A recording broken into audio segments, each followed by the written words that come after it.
নমস্কার বন্ধুরা, মালার রান্নাবান্নাতে সবাইকে স্বাগত। হাতে যদি খুব কম সময় থাকে আর বাচ্চার জন্য কিছু বানাতে হবে, তাহলে এই রেসিপিটা ট্রাই করতে পারেন। এটা সব বাচ্চাদের খুব প্রিয় একটা খাবার, আর বানানো কিন্তু খুব সোজা। ঘরে থাকা দুই একটা উপকরণ দিয়েই কিন্তু এটা বানিয়ে নেওয়া যাবে। রেসিপিটি খুব সোজা, কিন্তু ছোট ছোট টিপস ফলো করে বানাতে হবে, তাহলে রেসিপিটা একদম পারফেক্ট হবে। এই ফ্রেঞ্চ ফ্রাই বানানোর জন্য আমি এখানে 4টে আলু নিয়ে নিয়েছি। প্রথমে আমি আলুর খোসাটা ছুলে নেব।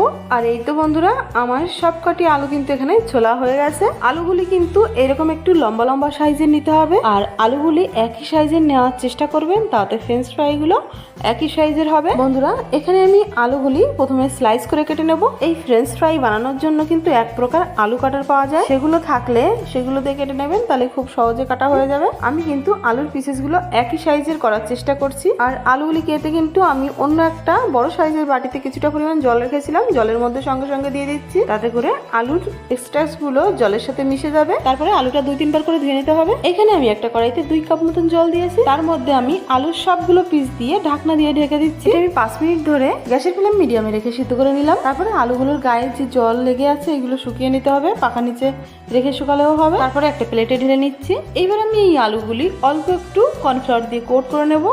সবকটা আলুর পিসে কর্নফ্লাওয়ারটা সমানভাবে লাগে, তার জন্য হাত দিয়ে একটু মিশিয়ে দিচ্ছি। এবার আমি এই কর্নফ্লাওয়ার মাখা আলুগুলি ভেজে নেব। তার জন্য আমি একটা কড়াইতে কিছুটা পরিমাণ তেল দিয়ে দিচ্ছি। তারপরে তেলটাকে ভালো করে গরম করে নিতে হবে।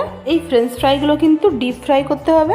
এখানে কিন্তু ভাজার জন্য কড়া তেলটা ঠিকঠাক গরম হয়ে গিয়েছে। এবার আমি কর্নফ্লাওয়ার দিয়ে কোট করা আলুর পিসগুলো এর মধ্যে দিয়ে দিচ্ছি। ফ্রেঞ্চ ফ্রাইটা মুচমুচে করার জন্য অবশ্যই কিন্তু ডিপ ফ্রাই করতে হবে, তাহলেই কিন্তু ফ্রেঞ্চ ফ্রাইটা মুচমুচে হবে। আমার কিন্তু এখানে একটা ব্যাচ ভাজা হয়ে গেছে, আমি এবার এগুলোকে তুলে নিই। একই রকম ভাবে আমি কিন্তু সবগুলি ভেজে নিচ্ছি। আর বন্ধুরা, এখানে দেখতেই পাচ্ছেন আমার কিন্তু সবগুলি এখানে ভাজা হয়ে গেছে। এর উপর থেকে আমি এবার কিছু শুকনো মশলা দিয়ে দিচ্ছি, যেমন চাট মশলা দিয়ে দিচ্ছি 1/2 চা চামচ। তারপর বিট লবণ দিয়ে দিতে হবে স্বাদ মতো, আর সামান্য একটু শুকনো লঙ্কার গুঁড়ি দিয়ে দিচ্ছি। যদি আপনার বাচ্চা ঝাল খেতে পারে তবে এটা দেবেন, না হলে এটা বাদ দিয়ে দেবেন। মশলাগুলি সব জায়গায় একটু মাখিয়ে নিতে হবে। আর সাথে অবশ্যই নিয়ে নিতে হবে টমেটো কেচাপ, কারণ এটা কিন্তু টমেটো কেচাপের সাথেই খুব ভালো খেতে লাগে। তো আশা করছি বন্ধুরা রেসিপিটি সকলের কাছে খুবই ভালো লেগেছে। সেই কারণে ভিডিওটিকে একটি লাইক করে মালা রান্নাবান্নাকে সাবস্ক্রাইব করতে একদমই ভুলবেন না। পাশে থাকা বেল আইকন ঘন্টিটাও টাচ করে রাখবেন, তাতে করে আমার ছাড়া রেসিপি ভিডিও সবার আগে আপনি দেখতে পারবেন। আমি ফিরে আসছি আরো একটা নতুন সাথে ভীষণ মজার রেসিপি ভিডিও নিয়ে।